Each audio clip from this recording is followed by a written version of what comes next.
ಮದುವೆಗೂ ಮುನ್ನವೇ ಅಂಗಾಂಗ ದಾನ ಪ್ರತಿಜ್ಞೆ. ಅಥಣಿಯಲ್ಲಿ ಸಮಾಜಮುಖಿ ಮದುವೆ ಸಂಭ್ರಮದ ನಡುವೆ ಸಮಾಜಕ್ಕೆ ಸ್ಫೂರ್ತಿ ನೀಡುವ ಅಪರೂಪದ ಘಟನೆಗೆ ಅಥಣಿ ಪಟ್ಟಣ ಸಾಕ್ಷಿಯಾಗಿದೆ.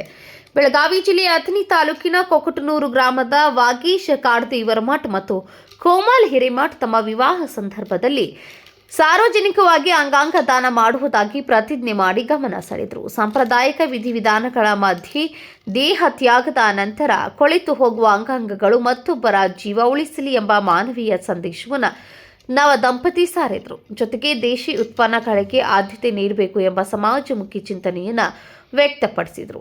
ಈ ನಿರ್ಧಾರಕ್ಕೆ ಆಗಮಿಸಿದ್ದ ಬಂಧು ಬಳಗ ಹಾಗೂ ಗಣ್ಯರು ಪ್ರಶಂಸೆ ವ್ಯಕ್ತಪಡಿಸಿ ಇದು ಕೇವಲ ಮದುವೆಯಲ್ಲ, ಸಮಾಜಕ್ಕೆ ಮಾದರಿ ಎಂದು ಅಭಿಪ್ರಾಯಪಟ್ಟರು. ಸಂಭ್ರಮದ ನಡುವೆ ಮಾನವೀಯ ಮೌಲ್ಯ ಮೆರೆದ ಈ ಮದುವೆ ಅಥಣಿಯ ಜನರ ಮನದಲ್ಲಿ ವಿಶೇಷ ಸ್ಥಾನ ಪಡೆದಿದೆ.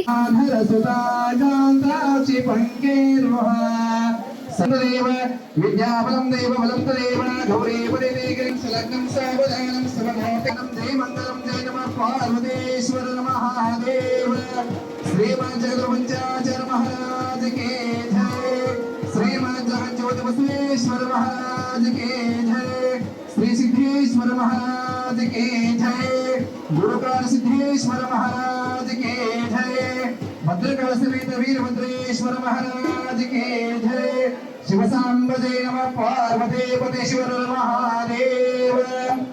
ಎಲ್ಲರಿಗೂ ಧನ್ಯವಾದಗಳು.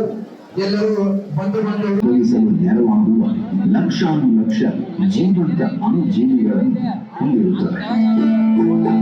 ಭೂಮಿಯ ಫಲವತ್ತತೆಯನ್ನು ಸಹಸ್ರಾರು ಪಟ್ಟು ಹೆಚ್ಚಿಸುವ ಸಾಮರ್ಥ್ಯವುಳ್ಳ ಲಕ್ಷಾನುಲಕ್ಷ ಜೀವಾಣುಗಳನ್ನು ಸೃಷ್ಟಿಸುವ ದೇಸಿ ಗೋವುಗಳ ಸೆಗಣಿಯಿಂದ ತಯಾರಾಗುತ್ತಿದೆ ಎರೆಹುಳು ಗೊಬ್ಬರ.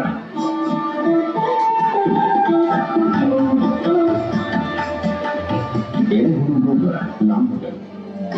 ಸಾವಯವ ಎರೆಹುಳು ಗೊಬ್ಬರ ಬಳಸುವುದರಿಂದ. ಅಜಿತ್ ಕೂತ್, KMM ನ್ಯೂಸ್, ಅಥಣಿ.